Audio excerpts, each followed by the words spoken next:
disebut dengan elastis. Tujuan yang kedua adalah menentukan modulus puntir suatu bahan.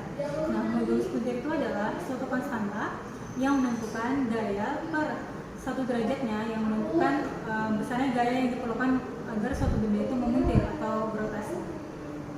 Kemudian alat-alat yang diperlukan dalam materi modulus puntir. Yang pertama adalah kit modulus puntir.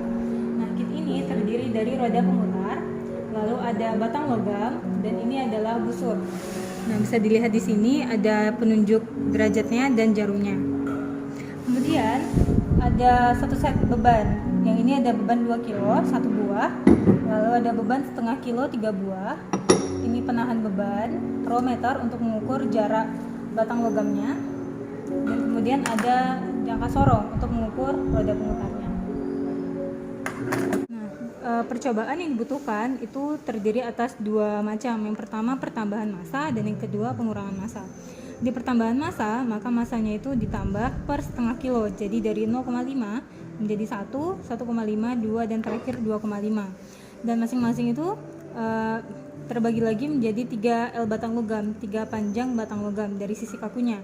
Yang pertama itu ada panjang 15 cm, yang kedua panjang 25 cm, dan yang ketiga panjang 35 cm.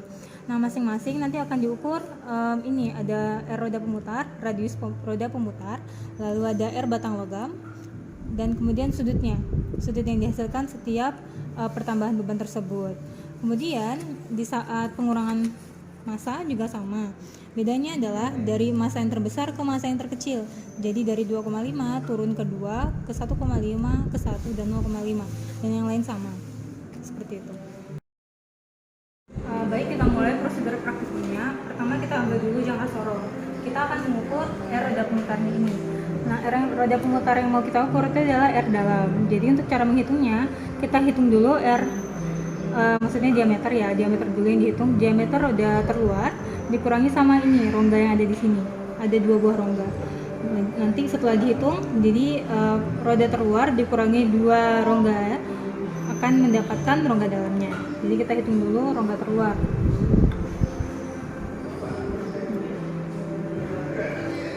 Ini didapatkan 15,23. Nah, 15,23 ini adalah diameter terluarnya.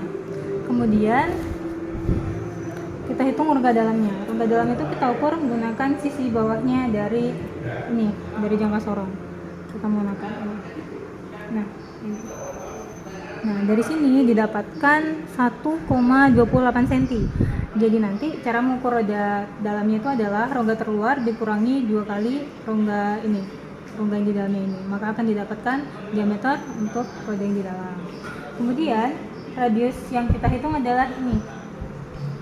Kita hitung dulu diameternya ini. Nanti dibagi 2 untuk mendapatkan radiusnya. Nah, untuk R batang logam kita dapatkan 0,5, kita anggap 0,59, kita anggap 0,59 cm. Jadi nanti radiusnya itu 0,59 dibagi 2. Kemudian kita ambil rollmeter. Kita ambil rollmeter dan kita ukur untuk panjang 15 cm.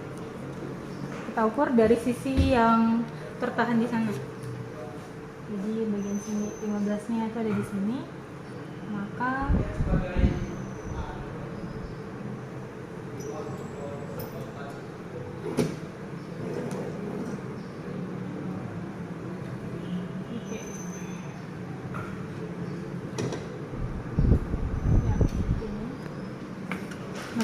jadi 15 cm itu adalah dari sisi yang tertahan ke bagian sudut busurnya ini, itu 15 cm.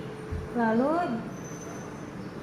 di bagian tali ini kita pasang penahan bebannya. Setelah dipasang penahan beban, kita pastikan sudut yang ada di busur itu 0 derajat.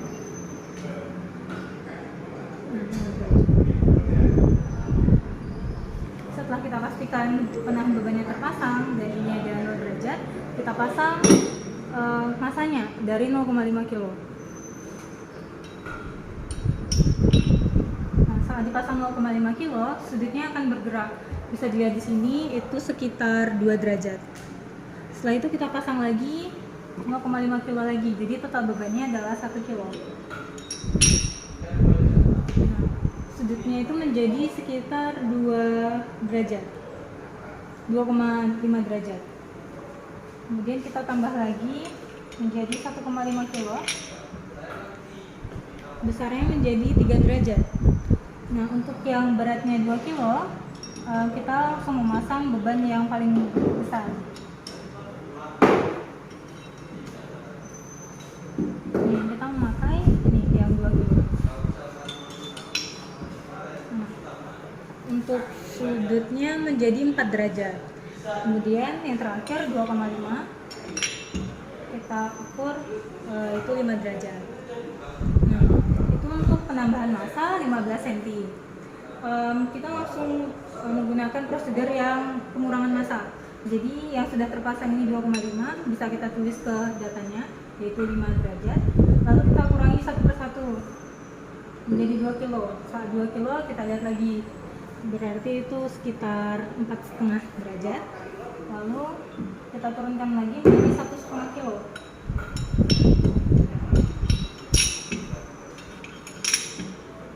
Saat dia 1,5 kilo, gusurnya menjadi sekitar 3 derajat. Saat diturunkan menjadi 1 kilo, gusurnya derajatnya menjadi 2 derajat. Dan yang terakhir saat dia setengah kilo, balik lagi ke 1 derajat. Seperti itu. Nah, penambahan massa dan pengurangan massa ini dilakukan berulang-ulang dengan panjang batang logam yang berbeda. Jadi untuk prosedur berikutnya itu kita mengukur batang logamnya itu dari awal sini ke 25 cm. Nah, jadi nanti ini bakal dipindah ke sini. Ya. Nah, setelah ini kita pasang lagi bebannya seperti ini tadi, ditambah 0,5 dan kita ukur sudutnya. Begitu seterusnya untuk yang 35 cm juga seperti itu. Nah, setelah kita mendapatkan data sudut dalam derajat, baik itu penambahan massa ataupun pengurangan massa, kita hitung sudutnya dalam bentuk radian. Nah, cara mengonversikan dari derajat ke radian, maka derajatnya tadi kita kalikan pi dibagi 180. Nah, setelah mendapatkan radiannya, kita dapat mengukur modulus kuntir, yaitu dengan rumus 2 dikali L dikali R mg per pi R pangkat 4 delta. Nah, L ini adalah panjang batang logam, R kecil ini adalah radius batang logam, dan R yang besar ini adalah radius dari roda pemutar. Sekian penjelasan praktikum minimal itu modulus kuntir yang dapat saya sampaikan. Lebih dan kurangnya mohon maaf, dan saya berharap teman-teman dapat memahami praktikumnya dengan baik. Saya akhiri. Wassalamualaikum warahmatullahi wabarakatuh.